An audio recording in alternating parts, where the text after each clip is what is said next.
ಸುದ್ದಿಯಾಗಿ by election ಘೋಷಣೆ ಆಗಿದ್ದೇ ತಡ ಅಖಾಡ ರಂಗೇರೋಕೆ ಈಗಾಗಲೇ ಶುರುವಾಗಿದೆ. ಟಿಕೆಟ್ ಆಕಾಂಕ್ಷಿಗಳು ಕ್ಯೂನಲ್ಲಿ ನಿಂತಿದ್ದಾರೆ. ಬಂಡಾಯದ ವಾಸನೆ ಕೂಡ ಬಡಿದಿದೆ. ತಂತ್ರ ಪ್ರತಿತಂತ್ರಗಳೆಲ್ಲವೂ ಶುರುವಾಗಿದೆ. ಈ ಮಧ್ಯೆ ಕೆಲವರು ಎಲೆಕ್ಷನ್ ಬೇಕಿತ್ತಾ ಅಂತ ಅಪಸ್ವರ ಕೂಡ ತೆಗೆದಿದ್ದಾರೆ. ಅಭ್ಯರ್ಥಿ ಆಯ್ಕೆ ಬಗ್ಗೆ ಭಿನ್ನ ರಾಗವೂ ಕೂಡ ಕೇಳಿಬಂದಿದೆ. ಇವೆಲ್ಲದರ ಡೀಟೇಲ್ಸ್ ಇಲ್ಲಿದೆ.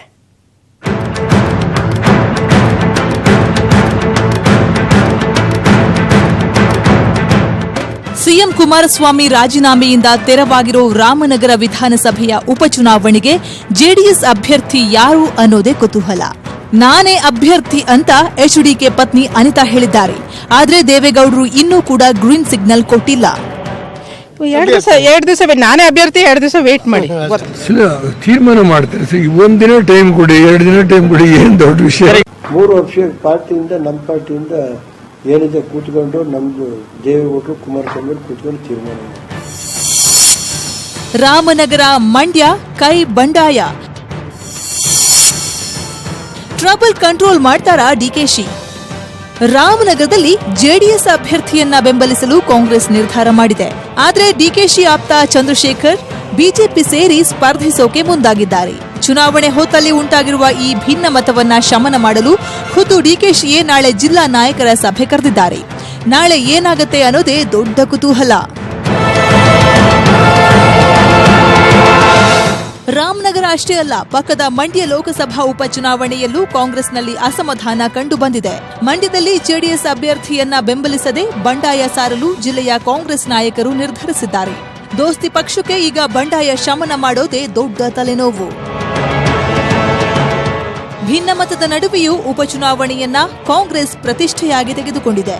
ಅಭ್ಯರ್ಥಿ ಆಯ್ಕೆ ಸಂಬಂಧ ನಾಳೆ ಕೆಪಿಸಿಸಿ ಉಸ್ತುವಾರಿ ವೇಣುಗೋಪಾಲ್ ಜೊತೆ ಸಿದ್ದರಾಮಯ್ಯ ಹಾಗೂ ದಿನೇಶ್ ಗುಂಡೂರಾವ್ ಚರ್ಚೆ ನಡೆಸಲಿದ್ದಾರೆ. ಜೊತೆಗೆ ಕಾಂಗ್ರೆಸ್ ಸ್ಪರ್ಧೆ ಮಾಡಲಿರುವ 3 ಕ್ಷೇತ್ರಗಳ ಜವಾಬ್ದಾರಿಯನ್ನ ಪ್ರಮುಖ 3 ನಾಯಕರಿಗೆ ಹಂಚಿದೆ. ಅದರಲ್ಲಿ ಜಮಖಂಡಿ ವಿಧಾನಸಭಾ ಕ್ಷೇತ್ರದ ಉಸ್ತುವಾರಿಯನ್ನ ಸ್ವತಃ ಸಿದ್ದರಾಮಯ್ಯ ಅವರಿಗೆ ವಹಿಸಲಾಗಿದೆ. ಶಿವಮೊಗ್ಗ ಲೋಕಸಭಾ ಜವಾಬ್ದಾರಿಯನ್ನ ಡಿಸಿಎಂ ಪರಮೇಶ್ವರ್, ಬಳ್ಳಾರಿ ಲೋಕಸಭಾ ಉಸ್ತುವಾರಿಯನ್ನ ಪವರ್ಫುಲ್ ಸಚಿವ ಡಿಕೆ ಶಿವಕುಮಾರ್ಗೆ ವಹಿಸಿದ್ದಾರೆ. ಕಾಂಗ್ರೆಸ್ ಅಖಾಡ ಗೆಲ್ಲೋಕೆ ಶಸ್ತ್ರಾಭ್ಯಾಸ ಆರಂಭಿಸಿದ್ರೆ ಬಿಜೆಪಿ ಯಾಕೋ ಮಂಕಾದಂತೆ ಕಾಣ್ತಿದೆ. ಅಲ್ಪಾವಧಿಗೆ 3 ಲೋಕಸಭಾ ಕ್ಷೇತ್ರಕ್ಕೆ ಚುನಾವಣೆಯೇ ಬೇಕಾಗಿರಲಿಲ್ಲ ಅಂತ ಉಪಚುನಾವಣೆಗೆ ಅಪಸ್ವರ ತೆಗೆದಿದ್ದಾರೆ. ಲೋಕಸಭಾ ಚುನಾವಣೆ ಇಲ್ಲ ಅಂತ ತಿಳ್ಕೊಂಡಿದ್ದು. ಯಾವುದೇ ಪಕ್ಷದವರಿಗೂ ಆಸಕ್ತಿ ಇಲ್ಲ.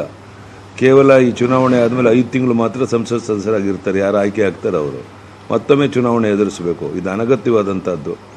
ಆದರೆ ಚುನಾವಣಾ ಆಯೋಗ ಯಾವ ರೀತಿ ಯೋಚನೆ ಮಾಡಿದೆಯೋ ಗೊತ್ತಿಲ್ಲ.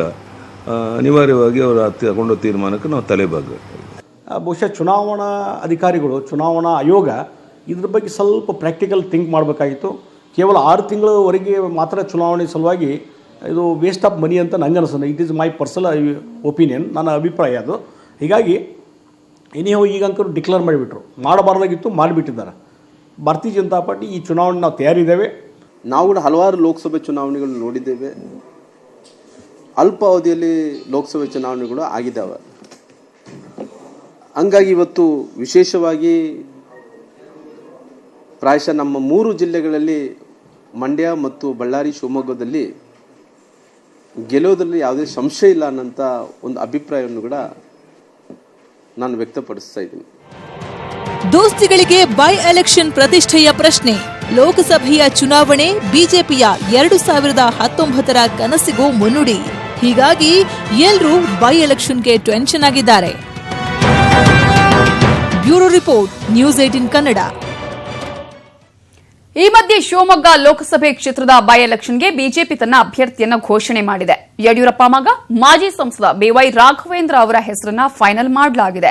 ಶಿವಮೊಗ್ಗದಲ್ಲಿ ನಡೆದ ಬಿಜೆಪಿ ಸಭೆಯಲ್ಲಿ ಈ ಘೋಷಣೆ ಮಾಡಲಾಗಿದೆ. ಜಿಲ್ಲಾ ಬಿಜೆಪಿ ಘಟಕದಿಂದ ರಾಘವೇಂದ್ರ ಹೆಸರನ್ನ ರಾಜ್ಯ ಘಟಕಕ್ಕೆ ಕಳುಹಿಸಲಾಗಿದೆ. ಈ ಸಭೆಯಲ್ಲಿ ಖುದ್ದು ಕೆಎಸ್ ಈಶ್ವರಪ್ಪನವರೇ ರಾಘವೇಂದ್ರ ಹೆಸರು ಘೋಷಣೆ ಮಾಡಿದ್ದು ವಿಶೇಷವಾಗಿತ್ತು. ಈ ಮೂಲಕ ಜಿಲ್ಲೆಯಲ್ಲಿ ಯಾವುದೇ ಗೊಂದಲಗಳು ಇಲ್ಲ ಅನ್ನುವ ಸಂದೇಶವನ್ನ ರವಾನಿಸಿದ್ರು ಈಶ್ವರಪ್ಪ. ಲೋಕಸಭೆ ಚುನಾವಣೆಯಲ್ಲಿ ಬರೀ ಗೆಲ್ಲೋಣ, ಮತ್ತೊಮ್ಮೆ ರಾಘವೇಂದ್ರ ಎಂಪಿ ಮಾಡಿ 6 ತಿಂಗಳು ಬರುವಂತ ಲೋಕಸಭೆಯಲ್ಲಿ ಮತ್ತೊಮ್ಮೆ ನರೇಂದ್ರ ಮೋದಿ ದೇಶದ ಪ್ರಧಾನಮಂತ್ರಿ ಮಾಡೋಣ ಅಂತ ಹೇಳ್ತಾ ಮತ್ತೊಮ್ಮೆ ರಾಘವೇಂದ್ರ ಅವರು ಈ ಬಾರಿ ನಮ್ಮ ಲೋಕಸಭಾ ಭಾರತೀಯ ಜನತಾ ಪಾರ್ಟಿ ಉಪಚುನಾವಣೆ ಅಭ್ಯರ್ಥಿಯಾಗಿ ಆಗಬೇಕು ಅಂತ ನಾನು ಸೂಚನೆಯನ್ನು ಮಾಡಿ ನನ್ನ ಮಾತು ಮುಗಿಸ್ತೀನಿ. ನಮಸ್ಕಾರ. ಲೈಟ್ ಕಂಬದ ಕೆಳಗೆ ಕಾಣಿಸಿಕೊಂಡ ಒಂದು ಸಣ್ಣ ಬೆಂಕಿ ಇಡೀ ಊರನ್ನೇ ಬೆಚ್ಚಿ ಬೀಳಿಸಿತು.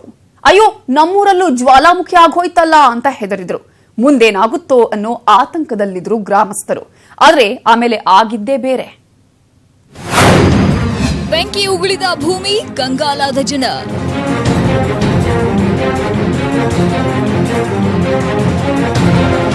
ಬೆಳೆ ತೆಗೆಯೋ ಭೂಮಿಯಲ್ಲಿ ಬೆಂಕಿ ಕಂಡು ಚಿತ್ರದುರ್ಗದ ಮನಮೈನಹಟ್ಟಿ ಜನ ಕಂಗಾಲಾಗಿದ್ರು.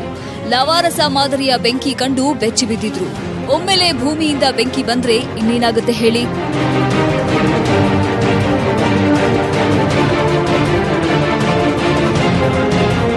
ಮೊನ್ನೆ ನಾರಾಯಣ ನಾಯ್ಕ, ತಿಪ್ಪೇಸ್ವಾಮಿ ನಾಯ್ಕ ಅನ್ನುವರಿಗೆ ಸೇರಿದ ಜಮೀನಲ್ಲಿ ವಿದ್ಯುತ್ ಕಂಬದ ಬುಡದಿಂದ ಬೆಂಕಿ ಕಂಡಿದೆ. ತಕ್ಷಣ ತಿಪ್ಪೇಸ್ವಾಮಿ ಬೆಂಕಿಯ ವಿಡಿಯೋ ಮಾಡಿಕೊಂಡು ಊರಿನವರಿಗೆ ತಿಳಿಸಿದ್ದಾರೆ. ಕೂಡಲೇ ಗ್ರಾಮಸ್ಥರು ಅಧಿಕಾರಿಗಳಿಗೆ ಮಾಹಿತಿ ನೀಡಿದ್ದಾರೆ. ಮಂಗಳವಾರ ದಿವಸ ಮಧ್ಯಾಹ್ನ 3 ಗಂಟೆಗೆ ನಾನು ಹೊಲದಲ್ಲಿ ಬಂದಿದ್ದೆ. ಬೆಂಕಿ ಕಾಣಿಸ್ತು. ಹೊಗೆ ಬಂದು ಬೇಲಿ ಸುಟ್ಟಿತ್ತು. ಸ್ವಲ್ಪ ಬಂದು ದೂರದಿಂದನೇ ನೋಡಿದೆ, ಕಂಬ ಹತ್ರ ಜ್ವಾಲಾಮುಖಿ ಥರ ಬೆಂಕಿಗಳು ಸುಮ್ಮನೆ ಮೇಲೆ 5 ಅಡಿ 6 ಅಡಿ ಮೇಲೆ ಉಗ್ತಾ ಇತ್ತು. ಅದು ಉಗ್ತಿರೋದು ನೋಡಿ ನನಗೆ ಭಯ ಆಯಿತು. ಆದರೆ ಇದು ಕರೆಂಟಿಂದ ಅಂತಾನೂ ಗೊತ್ತಾಗ್ತಿಲ್ಲ, ಇದು ಜ್ವಾಲಾಮುಖಿ ಅಂತಾನೂ ಗೊತ್ತಾಗ್ತಿಲ್ಲ. ವಿದ್ಯುತ್ ಅರ್ಥಿಂಗ್ನಿಂದಾದ ಅವಘಡ. ನಿಜ ಕಾರಣ ತಿಳಿದು ಜನತೆ ನಿರಾಳ. ವಿಷಯ ತಿಳಿಯುತ್ತಲೇ ಬೆಸ್ಕಾಂ ಇಲಾಖೆ ಅಧಿಕಾರಿಗಳು ಸ್ಥಳಕ್ಕೆ ಭೇಟಿ ನೀಡಿ ಪರಿಶೀಲನೆ ನಡೆಸಿದ್ದಾರೆ. ಬೆಂಕಿಯ ಕಾರಣವನ್ನ ಜನರಿಗೆ ಮನವರಿಕೆ ಮಾಡಿಕೊಟ್ಟಿದ್ದಾರೆ.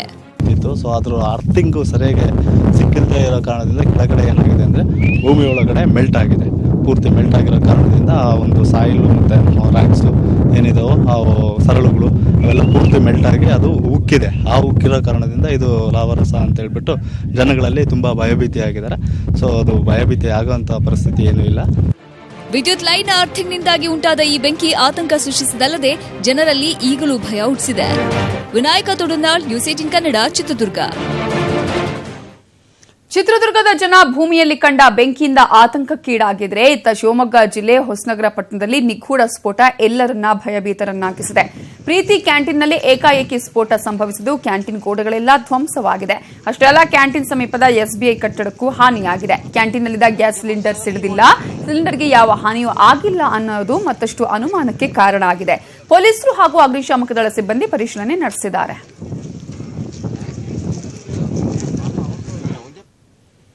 ಕರಾವಳಿಯಲ್ಲಿ ನಾಯಕರ ಕಸಾಯಿಖಾನೆ ಕಿತ್ತಾಟ ಜೋರಾಗಿದೆ. ಗೋ ಸಂರಕ್ಷಣಾ ಕೇಂದ್ರಕ್ಕೆ ಸಿಗದ ಅನುದಾನ ಪ್ರಾಣಿಗಳ ದಮನ ಕೇಂದ್ರಕ್ಕೆ ಸಿಗ್ತಾ ಇದೆ. ಅದು ಆ ಹಣ ಸ್ಮಾರ್ಟ್ ಸಿಟಿಗಾಗಿ ನೀಡಿದ ಅನುದಾನ ಆಗಿರೋದು ಮತ್ತಷ್ಟು ವಾಕ್ಪ್ರಹಾರಕ್ಕೆ ಕಾರಣವಾಗಿದೆ.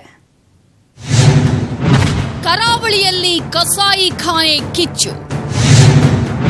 ಸ್ಮಾರ್ಟ್ ಸಿಟಿ ದುಡ್ಡು ಕಸಾಯಿಖಾನೆಗೆ.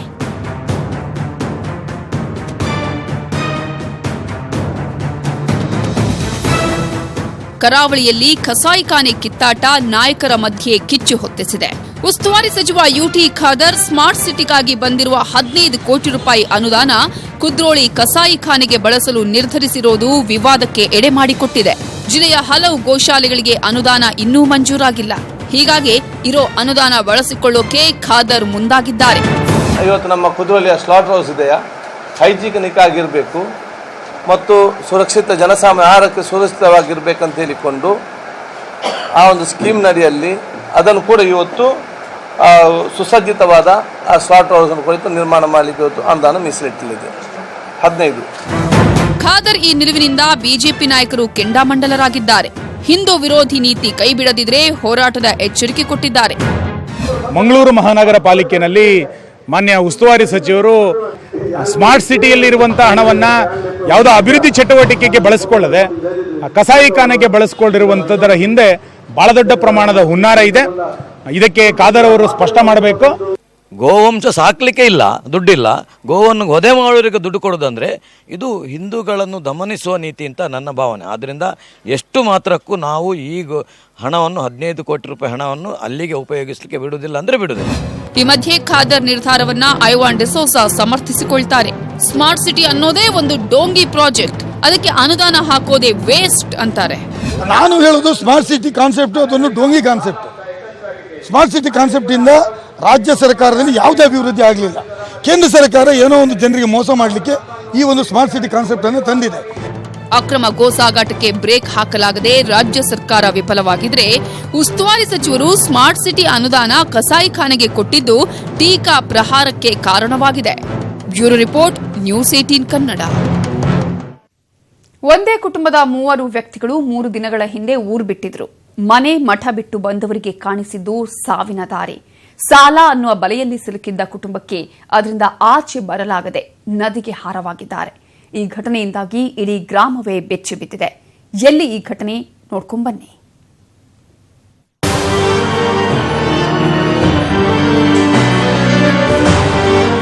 ಸಾಲದ ಸುಳಿಗೆ ಸಿಲುಕಿದ ಬಡ ಕುಟುಂಬವೊಂದು ಸಾವೇ ನಮ್ಗಿನ್ನು ದಾರಿ ಅಂತ ಆತ್ಮಹತ್ಯೆಗೆ ಶರಣಾಗಿದೆ.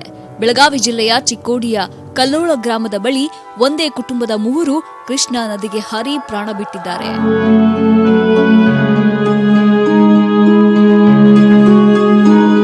ಯಡೂರ ಗ್ರಾಮದ ಅಶೋಕ ಕಾಂಬಳೆ, ಆತನ ಪತ್ನಿ ನಿರ್ಮಲಾ ಕಾಂಬಳೆ, ಇವರಿಬ್ಬರ ಮಗ ಅರುಣಾ ಕಾಂಬಳೆ ನಿತ್ಯ ಕೂಲಿ ನಾಲಿ ಮಾಡಿ ಜೀವನ ಸಾಗಿಸ್ತಾ ಇದ್ರು. ಆದ್ರೆ ಕಳೆದ 4 ದಿನಗಳ ಹಿಂದೆ ಮನೆಗೆ ಬೀಗ ಹಾಕಿ ನಾಪತ್ತೆಯಾಗಿದ್ರು. ಆದ್ರೆ ಇಂದು ಕೃಷ್ಣಾ ನದಿಯಲ್ಲಿ ಶವವಾಗಿ ಪತ್ತೆಯಾಗಿದ್ದಾರೆ. 2 ದಿವಸ ಹಿಂದುಗಡೆ ಆಗಿದೆ. ಇವತ್ತು ಮುಂಜಾನೆಯಿಂದ ಊರಿನ ಜನರೆಲ್ಲ ಹುಡುಕಾಡ್ತಿದ್ರು ಅವ್ರನ್ನ.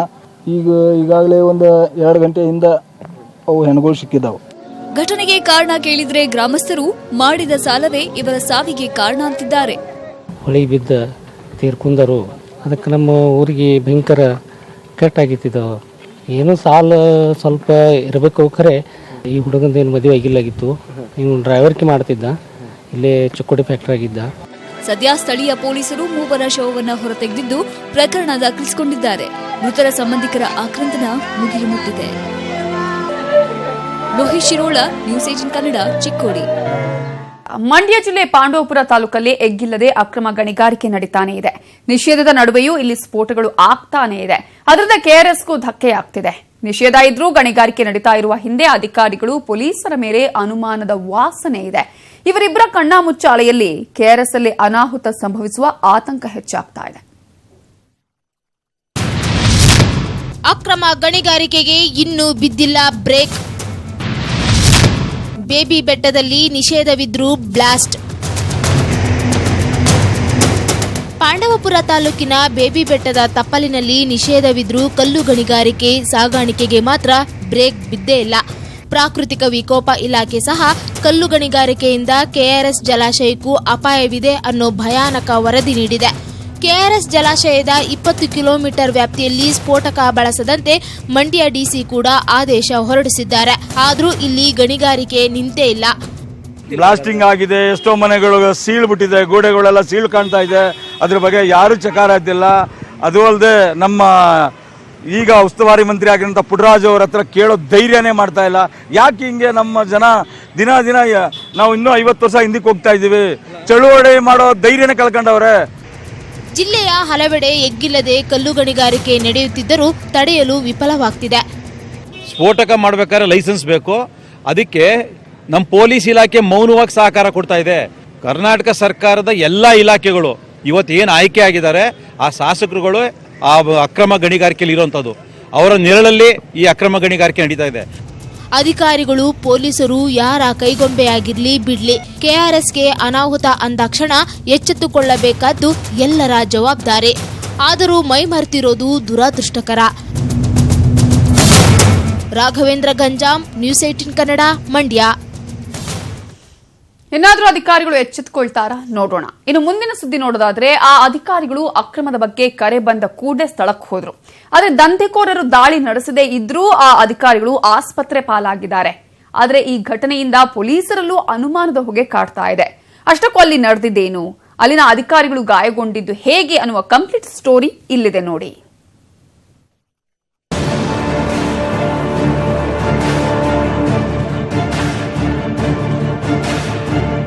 ಹೀಗೆ ಅರ್ಧಂಬರ್ಧ ಮೈ ಸುಟ್ಕೊಂಡು ಆಸ್ಪತ್ರೆಯಲ್ಲಿ ಚಿಕಿತ್ಸೆ ಪಡಿತಾ ಇರೋರು ಯಾವುದೋ ಅಗ್ನಿ ಅವಘಡದಲ್ಲಿ ಗಾಯಗೊಂಡಿದ್ದಲ್ಲ.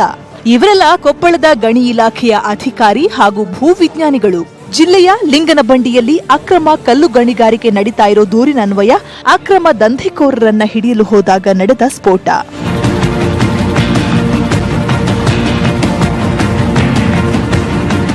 ಅಕ್ರಮ ಕಲ್ಲು ಗಣಿಗಾರಿಕೆ ಬಗ್ಗೆ ಕರೆ ಬಂದ ಕೂಡಲೇ ಗಣಿ ಇಲಾಖೆ ಅಧಿಕಾರಿಗಳು ಸ್ಥಳಕ್ಕೆ ದೌಡಾಯಿಸಿದ್ರು.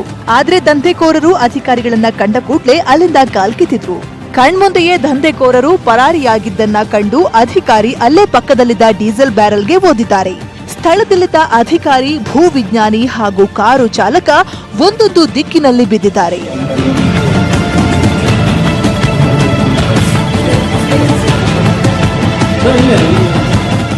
ಗಾಯಗೊಂಡ ಅಧಿಕಾರಿಗಳನ್ನ ಆಸ್ಪತ್ರೆಗೆ ದಾಖಲಿಸಲಾಗಿದೆ.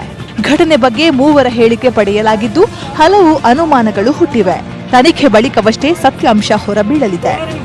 ಬ್ಯಾರಲ್ ಅಲ್ಲಿದ್ದ ಫ್ಯೂಲ್ ಅದು ಪಕ್ಕಕ್ಕೆ ಬೌಲ್ಡರ್ ರಾಕ್ ಇದ್ದಿದ್ದಕ್ಕೆ ಅದು ಸ್ಕ್ರಾಚ್ ಆಗಿ ಯಾವುದೋ ಒಂದು ರೀಸನ್ಗೆ ಇವರು ಒದ್ದ ತಕ್ಷಣ ಅದು ಬ್ಲಾಸ್ಟ್ ಆಗ್ಬಿಟ್ಟಿದೆ.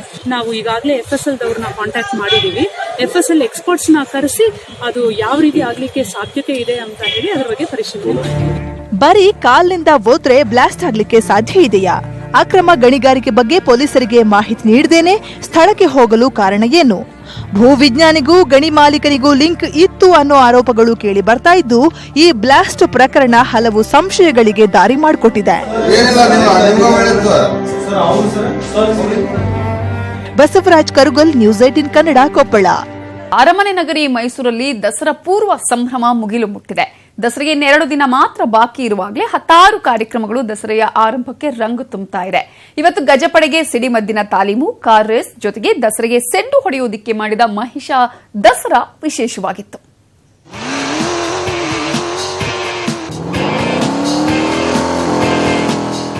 ಝೀ ಝೀ ಅಂತ ಸ್ಪೀಡ್ ಆಗಿ ಓಡ್ತಾ ಇರುವ ಕಾರುಗಳು, ಟ್ರ್ಯಾಕ್ಸ್ನಲ್ಲಿ ಧೂಳೆಬ್ಬಿಸುವ ರೇಸರ್ಗಳು.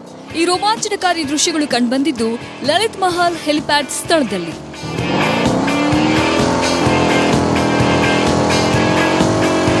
ದಸರಾ ಸಂಬಂಧ ಗ್ರಾಫಲ್ ಫೆಸ್ಟ್ ಹೆಸರಿನಲ್ಲಿ ಸ್ಥಳೀಯ ತಂಡವೊಂದು ಈ ಒಂದು ದಿನದ ಡಬಲ್ ಟ್ರ್ಯಾಕ್ ಕಾರ್ ರೇಸ್ ಆಯೋಜಿಸಿತ್ತು. 1.8 ಕಿಲೋಮೀಟರ್ ವ್ಯಾಪ್ತಿಯ ಮೈನವರಿ ಇಳಿಸುವ ಟ್ರ್ಯಾಕ್ನಲ್ಲಿ ನಡೆದ ರೇಸ್ನಲ್ಲಿ 168 ಸ್ಪರ್ಧಿಗಳು ಭಾಗಿಯಾಗಿದ್ರು. Indian open class, Mysuru local, novice open, SUV class, unrestricted class ವಿಭಾಗದಲ್ಲಿ ನಡೆದಂತಹ ಸ್ಪರ್ಧೆಗಳು ನೋಡುಗರನ್ನ ಮೈಜೂಮ್ ಎನಿಸಿ ವೀಕೆಂಡ್ ಸಂಡೆಗೆ ಸಖತ್ ಮಜಾ ಕೊಡ್ತು. ದಸರಾಗಿಂತ ಇದು ತುಂಬ ಇಂಪಾರ್ಟೆಂಟ್ ಮೈಸೂರಿಗೆ. Mysuru was known as motor sport hub. ಮುಂಚೆ 1980s, 90s, 2000 top Indian drivers, riders ಎಲ್ಲ ಮೈಸೂರಲ್ಲಿ ಇದ್ದವರು. ಸಡನ್ ಆಗಿ 2003-4 ಆದಮೇಲೆ ಸ್ವಲ್ಪ ಹಂಗೆ ಫೇಡ್ ಔಟ್ ಆಗ್ಬಿಟ್ಟಿತ್ತು. ಈಗ ತಿರ್ಗಾ ವಾಪಸ್ ಬರ್ತಾ ಇದೆ. ಇಲ್ಲಿ ಇದು ಐ ಥಿಂಕ್ ಇದು 2ನೇ ಸತಿ ನಡೀತಾ ಇರೋದು. ಇನ್ನು ವರ್ಷ ಆಗುತ್ತೆ. ಸೊ ಜಾಸ್ತಿ ಹೆಂಗಸರು ಬರಲಿ ಅಂತ. ಹೋದ ಸತಿ ಅಟ್ಲೀಸ್ಟ್ 3-4 ಜನ ಇದ್ರು, ಈ ಸತಿ 15 ಜನ ಇದ್ದೀವಿ. ಲೇಡೀಸ್ ಕ್ಲಾಸಲ್ಲಿ ಪಾರ್ಟಿಸಿಪೇಟ್ ಮಾಡ್ತಾ ಇರೋದು. ಇನ್ನೊಂದೆಡೆ ಮೈಸೂರು ಜಿಲ್ಲಾಡಳಿತ ಬೆಳ್ಳಂಬೆಳಗ್ಗೆಯೇ ಟ್ರಾಯ್ಥ್ಲಾನ್ ಹೆಸರಿನಲ್ಲಿ ಸೈಕ್ಲಿಂಗ್, ಸ್ವಿಮ್ಮಿಂಗ್ ಹಾಗೂ ಮ್ಯಾರಥಾನ್ ಕಾರ್ಯಕ್ರಮ ಆಯೋಜಿಸಿತ್ತು. ಅದಾದ ನಂತರ ಅರಮನೆ ಕೋಟೆ ಮಾರಮ್ಮನ ದೇವಾಲಯದ ಬಳಿ ದಸರಾ ಗಜಪಡೆ ಹಾಗೂ ಅಶ್ವಪಡೆಗೆ ಕುಶಾಲ ತೋಪು ಸಿಡಿಸಿ ಕೊನೆ ಹಂತದ ತಾಲೀಮು ನಡೆಸಲಾಯಿತು.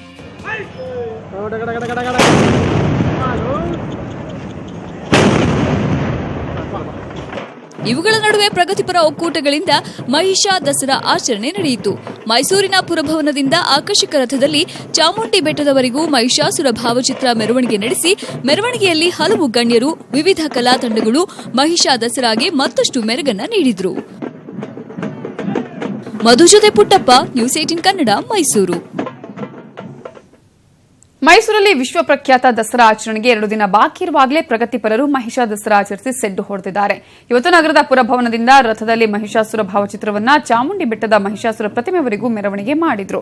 ಮೆರವಣಿಗೆಯಲ್ಲಿ ಮಾಜಿ ಸಚಿವ ಸತೀಶ್ ಜಾರಕಿಹೊಳಿ, ಸಾಹಿತಿಗಳಾದ ಪ್ರೊಫೆಸರ್ ಮಹೇಶ್ ಚಂದ್ರ ಗುರು, ಪ್ರೊಫೆಸರ್ KS ಭಗವಾನ್, ಉರಿಲಿಂಗಿ ಪೆದ್ದಿ ಮಠದ ಜ್ಞಾನಪ್ರಕಾಶ ಸ್ವಾಮೀಜಿ ಸೇರಿದಂತೆ ಹಲವರು ಭಾಗಿಯಾಗಿದ್ದರು. ಮೆರವಣಿಗೆ ನಂತರ ಮಾತನಾಡಿದ ಪ್ರೊಫೆಸರ್ KS ಭಗವಾನ್, ವೈಷ್ಣವ ಧರ್ಮದ ದೇವರುಗಳು ಮತ ಹುಟ್ಟಿಸಿರುವುದು ವರ್ಣಭೇದವನ್ನು ನಾವು ವಿರೋಧಿಸುತ್ತೇವೆ ಅಂತ ಹೇಳಿದರು.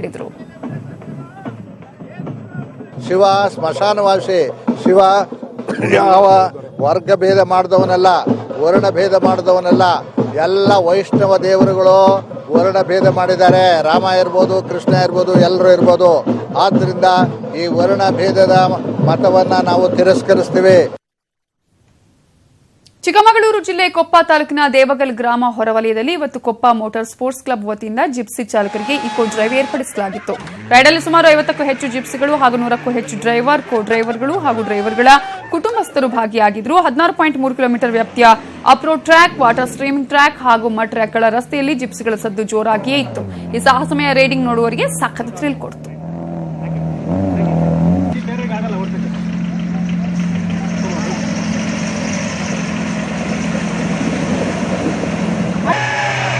ಪಾರ್ಟಿಸಿಪೇಷನ್ ನಮ್ಗೆ ಆಲ್ ಓವರ್ ಕರ್ನಾಟಕದಿಂದ ಬಂದಿದ್ದಾರೆ.